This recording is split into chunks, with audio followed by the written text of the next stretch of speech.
Okay. Come on, Gordon. I'm coming. Give me a second here. We've been helping people escape the city on foot. It's a dangerous route to my father's lab, through the old canals. Today, we're finally on the verge of having a better way. Ah. Here, let me buy you a drink. No thanks. I don't know want to know what's in his private reserve. Oh, and by the way, nice to finally meet you. Nice to meet you, honey. See you on the flip side. Ooh. Whoa, we got several here. This was the first choreographed scene created for Half-Life 2, and was used as a template for similar scenes throughout the rest of the game. Scripts went through many revisions with the aid of feedback from the animators. It was important that the scenes be engaging and interesting for the players watching it, and for the animators creating it. Once the scripts were in the final stages, the lines would be recorded and turned into a radio play. These scenes needed to convince players that the world and characters in it were real and tangible. This was accomplished through visible, physical interactions between different characters, and between the characters and their environment. A handshake or hug between characters, or having someone pick up an in-world object and present it to the player, went a long way toward making Half-Life 2's world appear tangible. Lamar, come out of there! Uh-oh, everything all right, Dr. Kleiner? Oh, hello, Alyx. Well, almost all right. Lamar has gotten out of her crate again. If I didn't know better, I'd suspect Barney of trapping and... My goodness. Gordon Freeman. It really is you, isn't it? I found him wandering around outside. Bit of a troublemaker, isn't he? We owe a great deal to Dr. Freeman, even if trouble does tend to follow in his wake. I must say, Gordon, you come at a very opportune time. Alyx has just installed the final piece for our resurrected teleport. I can't take any credit for the breakthrough, Doctor. Nonsense. Your talents surpass your loveliness. Let's just see if this thing works, okay? Well, is he here? Yeah, I'm here. There you are. Man, Gordon, you stirred up the hive. What are you talking about? We can't keep him here long, Doc. It'll jeopardize everything we've worked for. Don't worry, he's coming with me. That's right, Barney. This is a red letter day. We'll inaugurate the new teleport with a double transmission. You mean it's working? For real this time? Because I still have nightmares about that cat. No, there's nothing to be nervous about. What cat? We've made major What cat? major strides. What cat?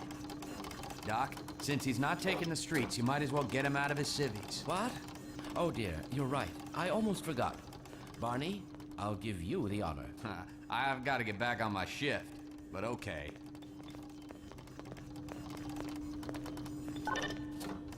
Dun, da, da, da, da, da, da, da. Here we go. Ah! Ah. Damn it, get it off me! Lamar, there you I are. thought you got rid of that pest. Certainly not. Never fear, Gordon. She's de-beaked and completely harmless. The worst she might do is attempt to couple with your head, fruitlessly. Get that thing away from me! Here, my pet. Hop up. No, Yep. not up there. No, no. Careful, Lamar. Those are quite fragile. Oh, fie. It'll be another week before I can coax her out of there. Yeah, longer if we're lucky. Barney, you're not an animal person.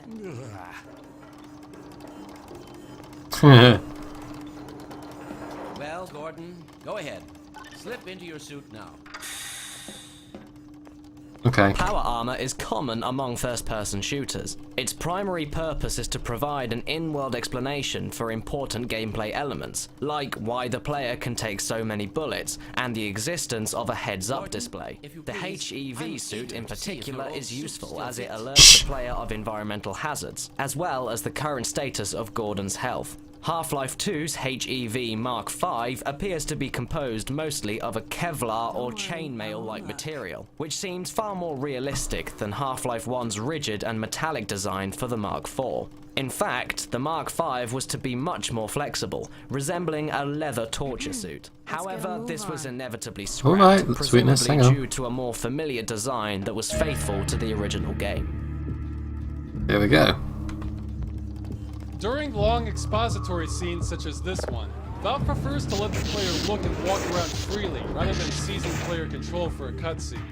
These scripted sequences are densely packed with detail and optional interactions. The player can decide where to focus his or her attention. This method of storytelling helps to build immersion through interactivity, and allows returning players to entertain themselves with things they might have missed the last time they played. Well, Gordon, I see your HEV suit still fits you like a glove. At least the glove parts do. I've made a few modifications, but I'll just acquaint you with the essentials. Now, let's see. The Mark V Hazardous Environment Suit has been redesigned for comfort and utility. Those who had played the first Half-Life were very impressed with the sparse and primitive dramatic scenes within the game. This positive response inspired Valve to push the boundaries of in-game dramatics in Half-Life 2. In order for the game's characters to be compelling, they needed to have realistic and expressive faces. After trying to achieve this via several methods, and being unhappy with the results, they stumbled upon the work of Dr. Paul Ekman, who wanted a clinical way to describe overall facial expressions. He accomplished this by breaking the range of facial expressions down into 40 or so small facial adjustments, like the raising of an eyebrow or the puckering of the lips.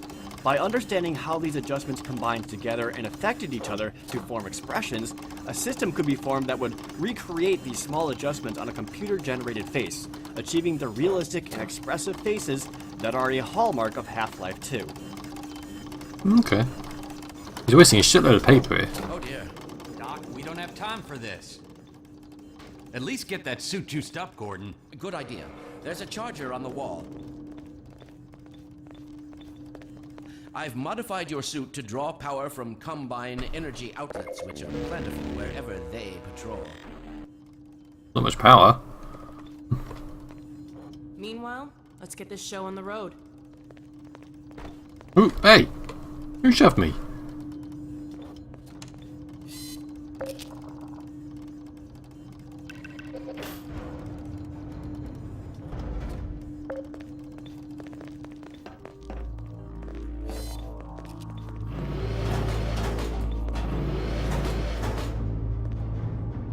Welcome to the Why don't you machine. position yourself near the panel over there and wait for my word? Okay. Yes, Eli. Bit of a holdup on this end. You'll never guess who found his way into our lab this morning. Hi. That's not who I think it is it? Indeed it is, and it's our intention to send him packing straight away in the company of your lovely daughter. Are you ready for us, Dad? You're all set on this end. Then let's do it.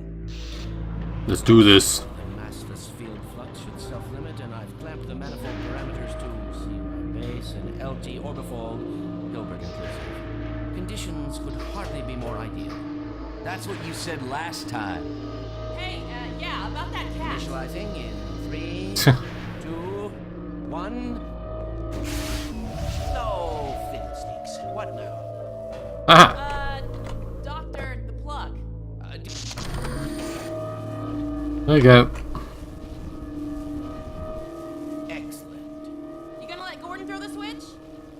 See, my scientific knowledge works really well. Right ahead. I don't wanna.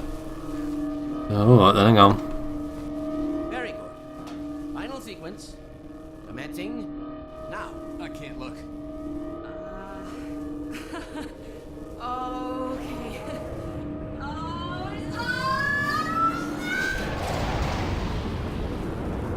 Woo!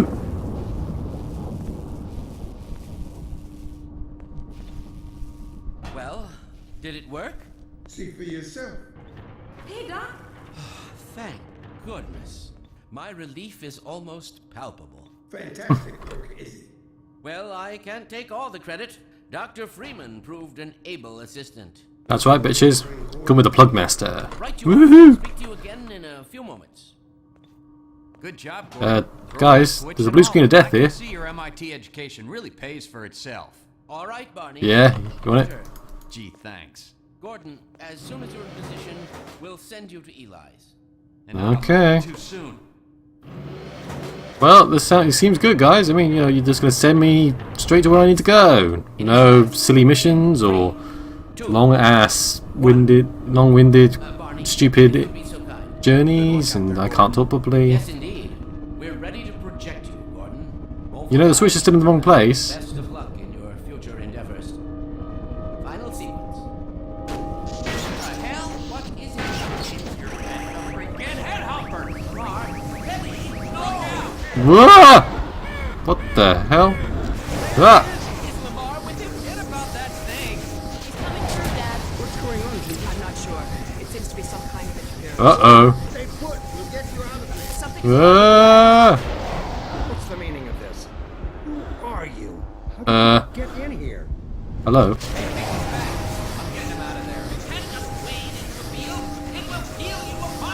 That sounds interesting. Help! Don't worry, Gordon. There he is. Oh, we're losing it again. Whoa. I'm all but certain it was. Gordon Freeman. Oh. Okay. Ah! He didn't come through. Then where is he? Guys. Behind you. Shut it. Hello. Ah! Ah! Down out of sight. I'll come find you. Ugh. Whoa. I've got my arms and legs. I don't know. Ah! Shit. Run. It's the paparazzi. The teleport sequence you just witnessed served several purposes. It effectively separates Alyx and Gordon, alerts Dr. Breen and the Combine of your return as a viable threat, and sets the player off on their journey with a clear goal in mind: reach Black Mesa East. Several instances of content otherwise cut from the game can also be spotted in this scene, such as the barren, sandy wastelands and the ichthyosaur. An alien shark, huh?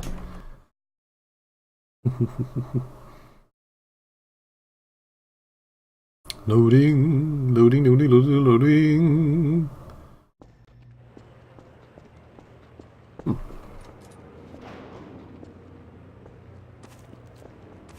Hey, Gordon. Hey. The Citadel's on full alert. I've never seen it lit up like that. Get out of City 17 as fast as you can, Gordon. Take the old canals, right? They'll get you to Eli's lab. It's a dangerous route, but there's a whole network of refugees, and they'll help you if they can. I'd come with you, but I gotta look after Dr. Kleiner. Oh, and before I forget, I think you dropped this back in Black Mesa. Good luck out there, buddy. You're gonna need it. Yeah. Gonna melee some people for me. Say hello to my crowbar. Here, Gordon Freeman is reunited with his iconic crowbar. Woohoo! Having a commonplace tool as the initial weapon of the Half-Life games Ah. helps establish Gordon as an ordinary person being thrust into extraordinary circumstances. It also helps to reinforce the fact that while the series is full of outlandish sci-fi elements, it still has its basis in the real world.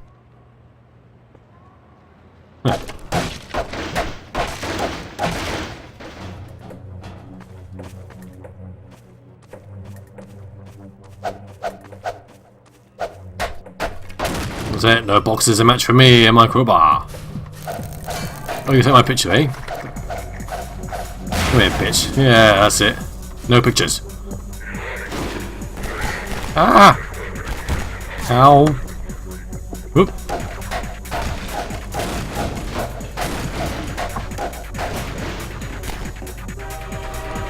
Oh shit.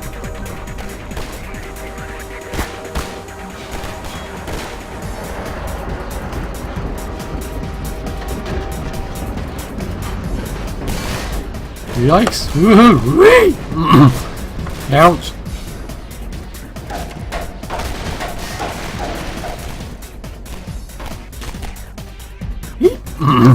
Flashlight.